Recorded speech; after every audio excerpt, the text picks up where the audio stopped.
Silakan, mau langsung ditanggapi sama Pak Gubernur.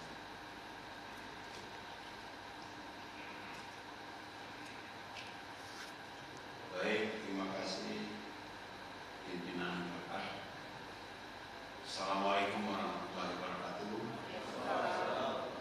Yang saya hormati Ketua DPR, para wakil ketua dan anggota DPR yang berbahagia, terkait dengan pertanyaan Bapak Iskandar Faraki, karena hal ini sudah menjadi domain pengguna anggaran dan kuasa pengguna anggaran, saya akan perintahkan yang bersangkutan untuk menjawab secara